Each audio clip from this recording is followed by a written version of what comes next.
আমার ক্যাম্পের আশেপাশে যতগুলো পাহাড় আছে সবগুলো পাহাড়ের উপর থেকে আপনি নিচে তাকালে এইরকম পাহাড়ের ডাল দেখতে পারবেন। আর এই পাহাড়ের ডালে এক সময় বসবাস করত সৌদি আরবের প্রাচীন মানুষেরা।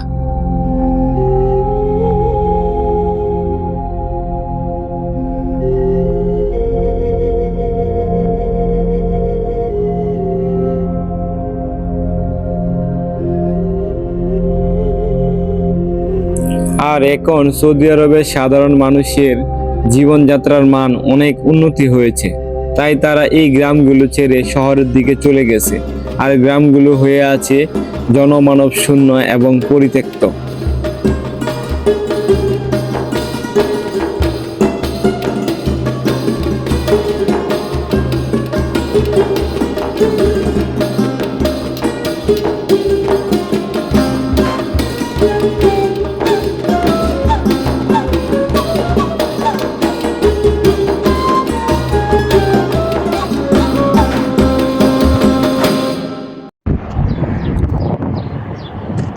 আসসালামু আলাইকুম বন্ধুরা, আশা করি সবাই ভালো আছেন। আমিও ভালো আছি। তো আমি এখন আছি আমার ক্যাম্প থেকে মাত্র 10 মিনিটের দূরত্ব একটা গ্রামের রাস্তায়। তো এই গ্রামটা মূলত হচ্ছে কি পরিত্যক্ত। এই গ্রামের যে মানুষজন আগে বসবাস করতো তারা এখন শহরের দিকে চলে গেছে। আর এই গ্রামটা অনেক দিন থেকেই পরিত্যক্ত। আর গ্রামের যে বাড়িঘর সেগুলো দেখলে মনে হয় এখানে প্রায় 50 বছর 100 বছর আগে হয়তো লোকজন বসবাস করতো। আমার পিছনে একটা খেজুর বাগান দেখতে পারতেছেন। তো এটার অযত্ন কি অবস্থা যে হয়েছে।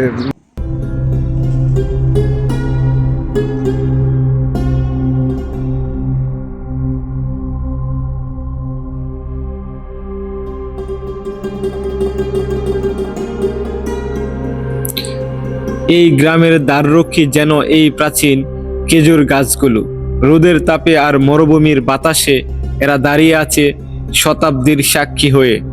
এদের প্রতিটি রুক্ষ কাণ্ড, প্রতিটি ঝরে পড়া শুকনো পাতা যেন কালের এক একটি গল্প। এরা দেখেছে গ্রামের মানুষের পরিশ্রম আর তাদের জীবন যুদ্ধের ইতিহাস।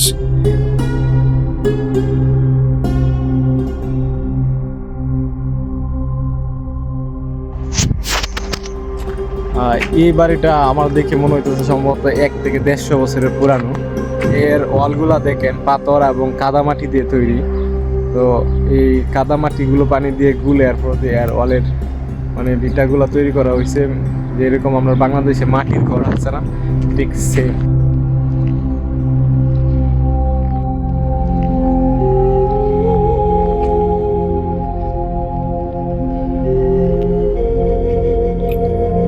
এগুলো কেবল ধসে পড়া দেওয়াল নয়, এগুলো এক একটি হারিয়ে যাওয়া সময়ের মহাকাব্য। কাদা আর পাথরের এই দেওয়ালগুলোর পেছনে রচিত হতো মানুষের হাসি কান্নার আখ্যান। তারা এই সীমিত উপকরণ দিয়ে কিভাবে তাদের আশ্রয় গড়েছিল তা আজ ভেবে আমরা অবাক হই।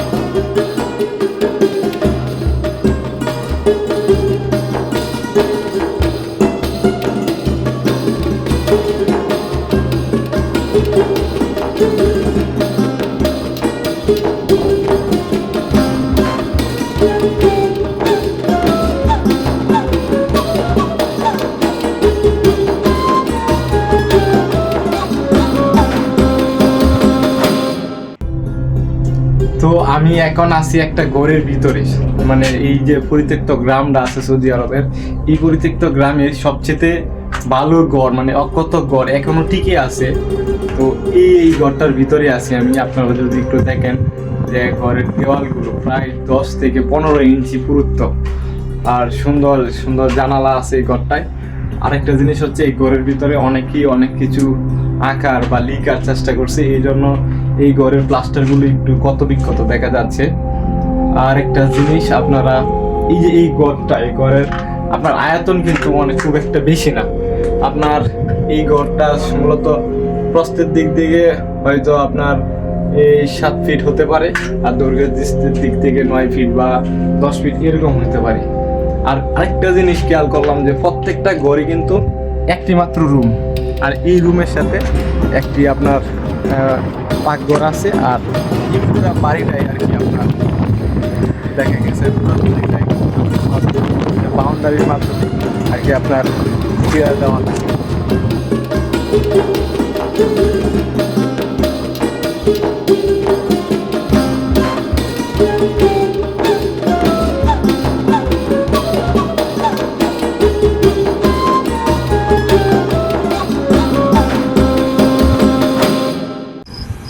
এই বাড়িটির দিকে তাকান, এগুলো কাদা আর পাথর দিয়ে তৈরি। আধুনিক কোনো ইট বা সিমেন্ট এখানে নেই।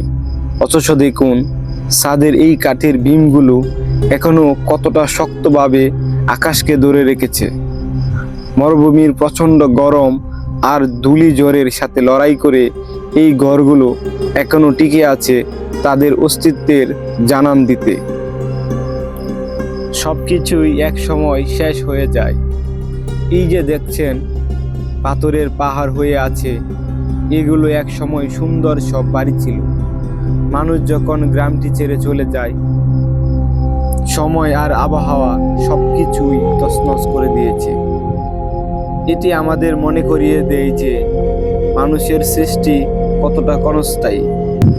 এই রুক্ষ পাহাড় আর মরুভূমিতে জলের উৎসই ছিল এই কূপ। এই কূপের চারপাশেই হয়তো উৎসবের আমেজ থাকত। মেয়েরা কলসি কাকে আসতো, পুরুষেরা পশুকে জল খাওয়াতো। এই কূপ ছিল গ্রামের প্রাণের কেন্দ্রবিন্দু।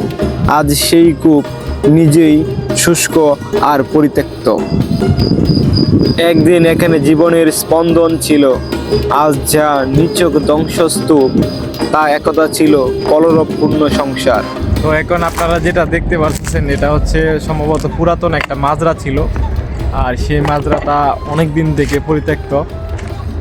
এখন মাজরাতে আসলে কিছু নেই, সব কিছু অগোছালুর মতন পড়ে আছে। এই মাজরা সবচেয়ে ইন্টারেস্টিং বিষয়টা যেটা দেখে আমি একটু ভয় পাইছিলাম, ওই জায়গায় একটা বড়ই গাছে আপনার একটা দড়ি টানানো আছে। আর আমি তো সম্ভবত প্রথমে মনে করছি এই দড়িতে বুঝি কেউ। এই রাস্তা ধরেই মানুষ তাদের উৎসবের গান আর দুঃখের কান্না নিয়ে হেঁটে যেত। প্রকৃতির এই রুক্ষতার মাঝেই তারা গড়েছিল তাদের আপন ভুবন। এখানে হাঁটলে এক অদ্ভুত নীরবতা অনুভব করা যায়। এক সময় এই গলিতে হয়তো বাচ্চাদের কোলাহল ছিল, উটের কাফেলার পায়ের শব্দ ছিল। আজ শুধু বাতাসের শু শু শব্দ ছাড়া আর কিছুই নেই। প্রকৃতি যেন ধীরে ধীরে তার জায়গা দখল করে নিচ্ছে। আমি এখন আসি একটা রাস্তায় হাঁটতেছি, আর এই রাস্তাটা গ্রামের, আমাদের বাংলাদেশের গ্রামের মেট্রোপথ বললেই চলে। মানে মেট্রোপথ যে এরকম দেখতে ঠিক সেরকম দেখা যাচ্ছে। অসাধারণ একটা ভিউ, যেটা আসলে আমি আপনাদেরকে এরকম বাসায় বলে বোঝাতে পারতেছি না।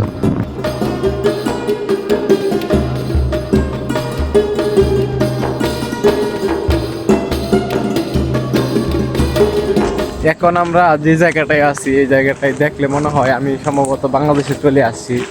তো দেখেন আকাশমণি গাছ, মানে বিদেশের মাটিতে আইসা বাংলাদেশের একটা পরিচিত গাছ, যেটা এভাবে দেখতে পারবো। আর এত বেশি, যেটা এখানে কিন্তু মাটি আপনার বাংলাদেশের মাটির মতো না, একবারে পাথরের মাটি। আর এই পাথরের মাটির মধ্যে মানে যেভাবে আকাশমণি গাছ হয়েছে, এটা দেখলে হয়তো আপনারা বুঝতে পারবেন না। তো পুরা গ্রাম ঘুরলাম, এই মাথা থেকে ওই মাথা পর্যন্ত। একটা জিনিস দেখার মতো যেটা হচ্ছে, মানে পুরা গ্রামে একটা মানুষও নাই।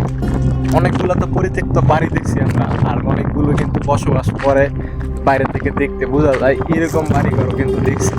আপনারা যদি দেখেন আমার ক্যামেরার উপর দিকে আশেপাশে মানে আছে, কিন্তু একটা মানুষও দেখা যায় না। আর এখন কিন্তু মাগরিবের আজান হয়ে গেছে, সন্ধ্যার টাইম, তো এখনো কিন্তু মানুষ দেখা যাচ্ছে না।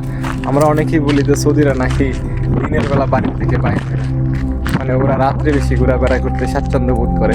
তো এখন তো প্রায় রাত্র হয়ে গেছে, একটা বা দুইটা গাড়ি দেখছি এদিকে ওইদিকে রাস্তা দিয়ে যাইতে, কিন্তু একটা মানুষও পাই এই পর্যন্ত দেখলাম না।